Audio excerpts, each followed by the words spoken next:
Hello and welcome to the Cyber Network. I'm Tom O'D. And I'm Fallon Parker. Today's topic of discussion is, does the availability of on-demand spell the end for the broadcast schedule?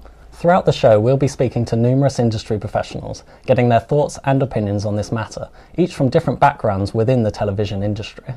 Before on-demand, the television schedule used to be the primary source for watching your favourite shows on the box. But this meant that you had to tune in when it was broadcast live, otherwise you'd miss it. Now with the introduction of on-demand, people can watch what they want, when they want. On-demand has become an important device in people's daily lives due to its easy accessibility and variety of content. Today we'll be discussing the impact it's had not only on the consumers, but also for those who work within the industry itself. Now our reporter Jason Eves gives an in-depth look into the history of on-demand and how this new form of catch-up TV has changed the foundation of the broadcast schedule forever. On-demand has been available since the 90s, however only reached the UK in the 21st century. It was in its infancy in the cable days, being used mainly by big firms like Sky, NTL and Telewest. However, this was a fairly limited service. In 2006, Channel 4 developed 4OD. This included all their new content in a 7-day catch-up format. They later updated this to 30 days, and soon after they broadened it to allow older shows to be streamed. It didn't take long for other channels and stations to create an equivalent, and nowadays all the main television stations have their own on-demand service. For example, ITV have the ITV player that went live in 2008. This followed from their previous site that was accessible from their website in 2007. I spoke to ITV's off-peak scheduler, Philip Stagg, about whether the channel itself has benefited from the on-demand site. It's fairly hard to tell that, but I think we've been able to use it in different ways. ITV2 audiences are obviously younger and potentially more aware of on-demand and how it works, and so we've had a few opportunities there where we've put the next episode up on demand before it's been on television, that kind of thing, which I think benefits, and I think it is just awareness and giving people the opportunity to watch something that they've missed that people are talking about. Something like Broadchurch, where I don't think people knew, when I say people I mean viewers, I don't think the viewers knew how huge it was going to be, and so a lot of people have missed the first couple of episodes, and so our options really are to put late night repeats in or to rely on demand, and people really did come to it on demand, and you did need to watch the first couple of episodes as well, so then they can catch up and watch it on telly when it goes out on a Monday. As we can see there, TV and on-demand seem to be in partnership together, almost complementing each other. Nowadays it is hard to watch a TV programme live from the broadcast schedule and not use the internet to complement it.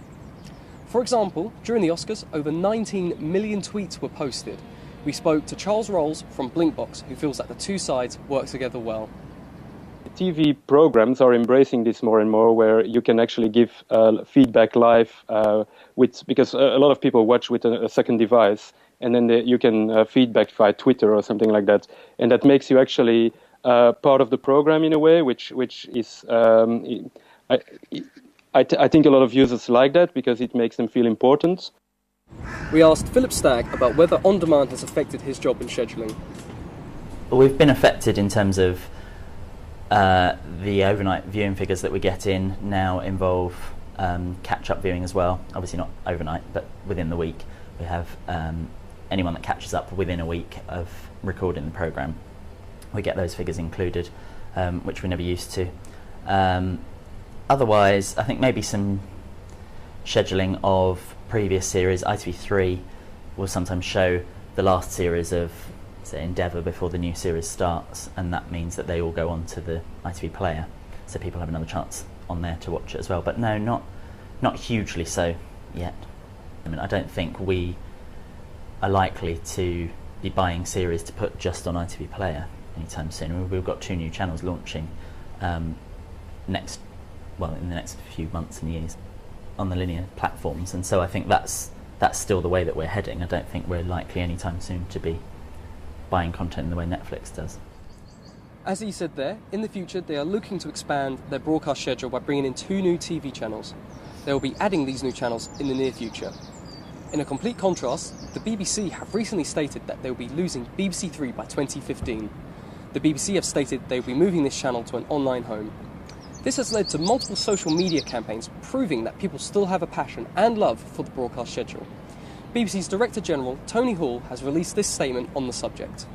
This has been a difficult decision, but it's also a historic decision because it's the first time we've asked a channel to transform itself to meet the needs that the audiences will have in the future. So this is not the end of BBC Three programming and all the things that people love and care passionately about the BBC Three. It is the beginning of a challenge to BBC Three to say, now move what you do so well into the environment which younger audiences are living in, and an environment where things are on demand, where people are wanting things when they want it, wherever they happen to be. Now, almost everything is accessible online, and as a result, on-demand has become a large part of the viewing in the UK. But the big question is, can TV survive with on-demand? We spoke to Philip Stagg and Charles Rolls, who weighed their opinions on whether on-demand and TV can coexist peacefully. I think there's always going to be people who want to consume TV immediately, and then there's people who are probably a little bit more busy, who come home later and want to catch up on what they missed or watch it over the weekend. But I think there's still these two different kind of market segments, different kind of personas. It's different use cases, as we say in product language. But I believe strongly that the two are very relevant. And just like in music, for example, a lot of people still listen to the radio because they enjoy the banter, and the radio often gives you new music to listen to, and you want some kind of the authority of the DJ is important for a lot of people, so they will listen to the radio. But then they will take that away, and they will be informed, and then they will go and listen to whatever they want, wherever they want. I think they'll have to coexist because, like I say, with soaps, there's no way really of just watching them just having them on demand because they're on so often that you're watching them. And something like Saturday Night Takeaway, you know, it's event viewing, or the Brits that were on the other night. Sport, news, there's so much of it that you still need to have a TV channel, I think, to be able to watch those. I think it's great for dramas and comedy. But I also think, I know people talk about the water cooler moment being dead, but I don't really think it is. I think it's changing. I think Twitter particularly has actually just changed that. It's made it easier to have a water cooler moment because you're having it right there and then while the programme's on, and you don't get that if it's on demand. You might get a sudden burst when the programme first goes on, but after that you sort of want everyone to be watching it together so you can all be tweeting about it and feel like you're having a conversation about it. So I don't think on demand is going to push linear scheduling out of the way. I think it will just change it slightly, as it sort of has done already. But I guess now that people have more access to on demand and everybody's got multi-channel options, it just changes the way you watch television, but people still do watch it every night.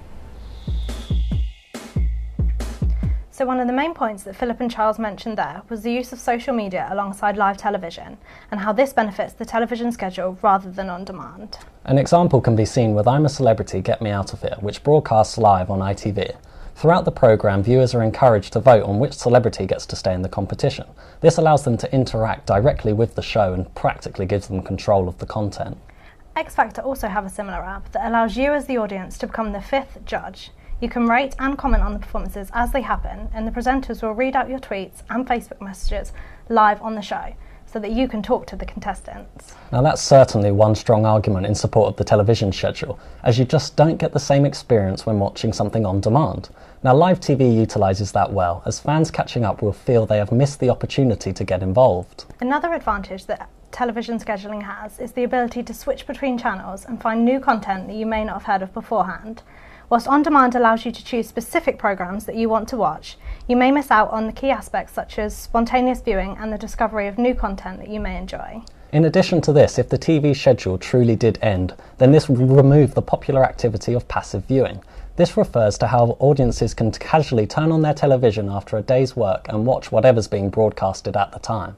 However, to get an opposing opinion on how on-demand is benefiting the consumer, we spoke to someone within the on-demand industry itself.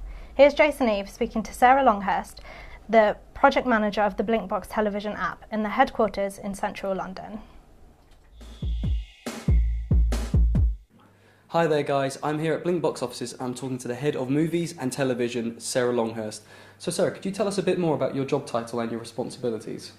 Sure, I am the product manager for the Smart TV app at Blink Box, and basically that means I look after the roadmap for features. I write the spec for the app itself, so I work with the UX team and the design team to get the right user behaviours and interactions for customers as well. And so what does the future hold for Blink Box?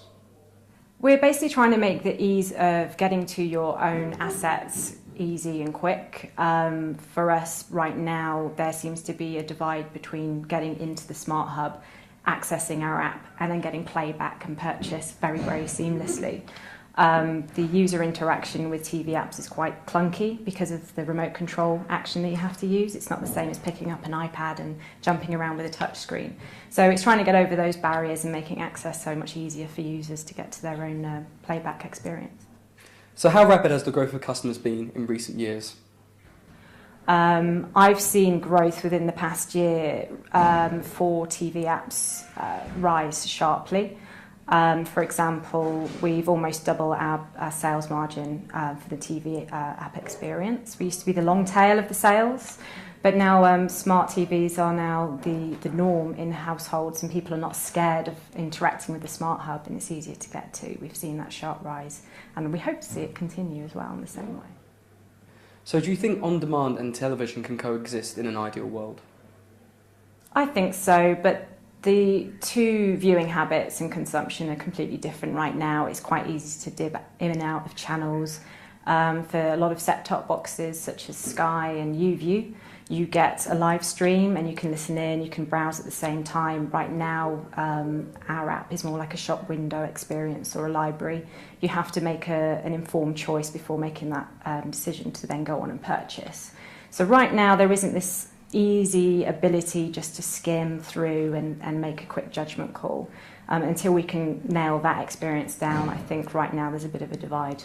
And so in your opinion, Sarah, does the availability of on-demand spell the end of the broadcast schedule? For me, there's always going to be that gap between TV broadcasters making their own shows and broadcasting them first. So there's always going to be that watch it live and then purchase later if you really love it, like Game of Thrones. There's always going to be that gap. And same for films, we'll probably get them first, so possibly consuming films via live TV is going to fall back and people will dive straight into us because they get it sooner. But I think right now the habits are so different, there isn't going to be much competition, but eventually when we get that more integrated TV guide UI experience, then maybe there'll be a bit more of a battle. Sarah offered some really interesting points there about the advantages of on-demand. Personally, I think it's a great thing, as it allows viewers to go back and catch up on shows they might have previously missed out on. It's only natural that the television industry has to adapt to the busier lifestyles of people in modern society. Another important factor in this discussion is the different viewing preferences amongst age groups. Younger generations are now being brought up primarily using on-demand, expecting to watch shows when they want instead of it being dictated to them by the TV schedule. However, older generations are still sticking to the TV schedule due to its familiarity and simplicity. It seems that there's more than personal choice involved in this debate. It showcases a fundamental difference in the technological know-how and accessibility between different age groups within society. Well, in the long run, this divide will benefit on-demand, as the young become more accustomed to watching their television through on-demand services rather than via traditional mediums. For example, they've gotten used to catching up with previous seasons of popular shows just before a new one is about to air. The biggest examples can be seen with Breaking Bad on Netflix and Game of Thrones on Sky. Another advantage that on-demand has, especially within this economy, is the cheaper price of its services. With the television licence costing a lump sum of around £145 per year, a lot of on-demand services are half of that, at around £72 per year. For example, Netflix, that have 1.5 million subscribers within the UK, charges its customers just £5.99 a month. To further this discussion, earlier this week I hosted a panel with 3 experts from all different areas of the industry to discuss the impact that on-demand is having on the television schedule and what the future holds for both sides. Hello and welcome to the Cyber Network. Today we're going to be talking about the availability of on-demand and how it affects the broadcast schedule. So can everybody give us a brief overview of what your job titles and responsibilities are? So should we start with Moira? Yeah, I'm Moira Stewart. I worked for 20 years in ITV, working latterly for the last 10 years as a producer-director on 2 flagship TV shows, Blind Date and Wish You Were Here. I'm now a broadcast consultant. I also lecture university students in TV and media. Hello, my name's Paul O'D. I work for Virgin Media now, but I've been in the telecommunications business for 30 years. I am a design manager in the engineering department, and my team grow the network for where there's not enough spare capacity. So as on demand grows, that's another driver for the network to need growth itself. I'm Philip Bloom, and I've spent 17 years working for Sky News, and past 8 years been freelance and work across multiple genres, documentaries mostly, but also fiction, commercials, both as director of photography and as director, depending on what they want. Brilliant, thank you. And does everybody want to give us a bit of their personal opinion on what they think of on demand? On demand for me is without a doubt the future. Whether you want it or not, it's the future of the way we're going to watch TV. Mm-hmm. The way we want to choose our own schedules is obviously much more convenient for people, and convenience is basically the word of what we live in right now. We all want convenience, and it is the most convenient way to watch television. Yes, I'd concur with that, but just to embellish it with the fact that people like choice, and on demand brings so much more choice to your information that you require in your entertainment.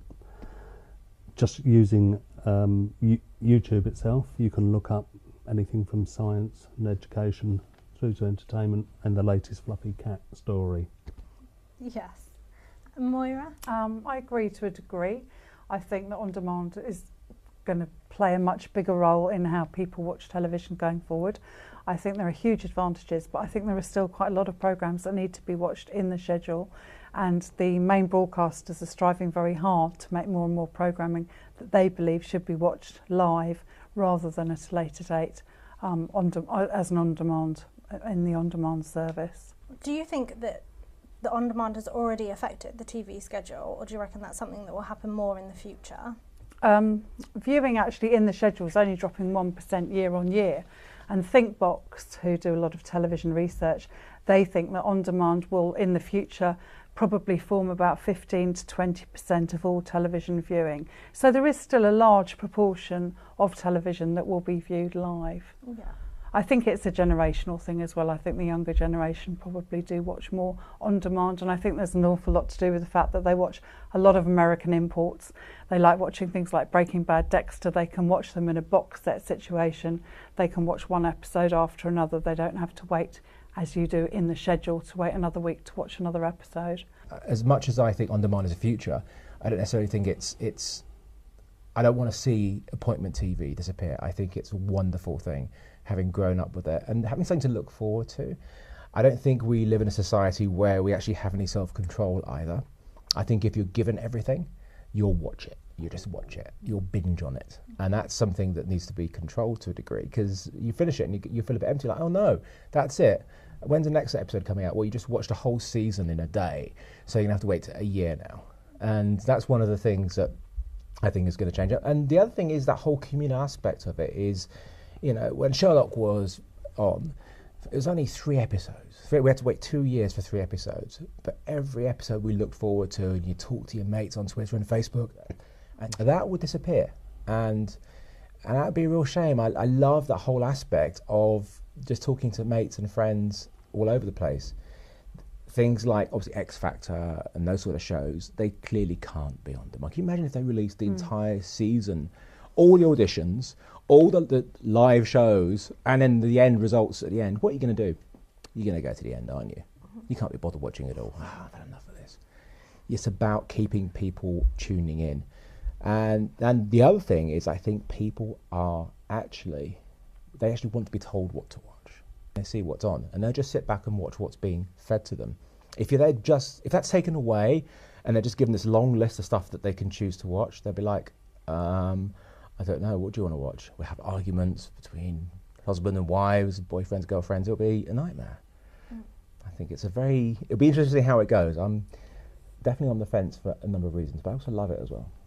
As you just mentioned, there are like fights between boyfriends and girlfriends. How do you feel about it within a family situation? How would On Demand benefit people watching all different kinds of things? I think it really helps. It helps the cohesion of the family, especially in this modern age when we've got youngsters that can't afford to move out. There needs to be some programs for shared experiences, such as live events. We just had the Winter Olympics, and lots of people get round to the TV to watch the special events, and then they flit off to their bedrooms, etc., to do what they need to do. And that's where I see the avoidance of arguments. True, you've always been able to have more than one TV and have one in one room, one in another, and one in the kids' bedroom, etc. But now that you've got the choice, you've got happier people that do come together for a meal. They go off to their bedrooms and communicate with their friends, enjoy a show, and they may be enjoying scheduled programs, or they may be enjoying On Demand. I think the choice is what's going to work for us, and so I don't believe you're going to see the death of either. What do you think some of the benefits of On Demand are? I think, as I said, it can fit with your life. If you want to sit down and purge on 3 episodes of 24 or House of Cards or whatever you can do, I think I actually slightly disagree. I think one of the bad things about it is the fact that everyone can be in different rooms. And yes, we did have that with television sets, but I've got a teenage son, and since he's had an iPad and he can watch Dexter and Breaking Bad back to back, we might as well just say goodbye to him. I mean, we have to book appointments to see him. So rather than, we actually do now have family time where we do sit down and watch key things in the schedule that we sort of say a family viewing, and the 3 of us sit down like Mr. Selfish last night. We did watch Celebrity Big Brother together. But it's quite hard actually to do that because he's got access to all these programmes all the time. And you do have to, as you were saying, you can basically overdose on it because it's accessible. And I know I watch far more telly now than I ever used to, because if I go out now, if I get on a train, I don't take a book with me. I take my iPad and I've downloaded a load of programmes to it, and I sit and I watch television. And that would have been an opportunity. Normally I would have read a paper or I would have read a book. So I think that's the danger. We actually become too reliant on watching programmes all the time. It's funny because there's actually some psychology that's been done on television viewing, and apparently live television satisfies a human emotional need that On Demand doesn't. So as you're saying, there is that kind of need and that excitement. I find that with when I watch something like Broadchurch, I really looked forward to the following week. Do you think that On Demand does spell the end for the broadcast schedule, or do you reckon they can coexist together? No, I don't think it's. I don't think you can say it's going to end the broadcast schedule, because there are still things that need to be watched in the schedule. Football matches, the Olympics got massive viewing figures. It got 27 million viewers for the opening ceremony when the Olympics was on in London. Reality shows, soaps. There are quite a few programmes that need to be watched in the schedule. And as I said before, the Thinkbox have done research. They reckon 15 to 20% will be watched out of schedule, will be watched on demand. So I think they can coexist, and I think quite happily they do already. I think perhaps because of generational thing, I think the younger kids coming up are watching more on demand, so that's where the increase will come. But I think there's sort of a huge generation that don't really watch on demand at all as well. I don't think live TV will go, no. And myself, I think it's down to, excuse the word, demographics. And it's down to who can afford to have a TV that's either smart or not, and can only receive off-air broadcast. Because to get anything else, you either need DAB and then a BVR, but that's still a very limited version of On Demand, being iPlayer type, or you need to have broadband to your house and then usually Wi-Fi to your mobile devices, etc. So again, the older population who may not be interested or not that tech savvy will probably be more in the broadcast schedule, area, and they're quite content. That's what they're used to. And the younger people who have it as second nature, as long as they or their parents can afford to pay for that sort of service, they'll be making more use of the choice that they've got. And I think people don't necessarily think, I'm going to go on demand today, or I'm going to watch broadcast schedule. They just watch what they want to watch. And so, again, it's down to choice and means and economic status. I think it's going to change everything. I think we're going to see over the next 5-10 years a complete change in how we watch TV, apart from the live television type stuff, because there's no way obviously you can do that, and it will still be the events, things like that. I can actually even see us actually going away from the now hundreds of TV channels that we have through satellite and cable, and going back to having main ones, because everything else you can see on demand. There's no point having a channel which is dedicated to showing old shows when you can just go onto a Netflix style channel and watch whatever you want. There's no point in having Red Dwarf continually looped and other things. Those channels, I think, will most likely start vanishing, and we'll go back to actually having core solid channels which are offering stuff that you cannot see on demand. And I think that is what's be interesting to see if that actually does happen. I think it most likely will, because you got to go with progress, the way things are going. You have to look to the way that people are doing things now, and if a small proportion, and you look at a percentage of growth, and you see that growth as it's going, and more people are using on demand. My mum, my dad, they're in their 70s, they watch on demand. But I think we are going to see a definite way, big change of how we watch stuff. The reason I know that is I look at the consumer, and the consumer's my family, not me. I'm not a consumer because I work in business, but I look at my family and I look at how they do things, and how they watch things, and they watch things when they want to watch things now, and that has very much changed from just a year or two ago. It's a huge change. Definitely.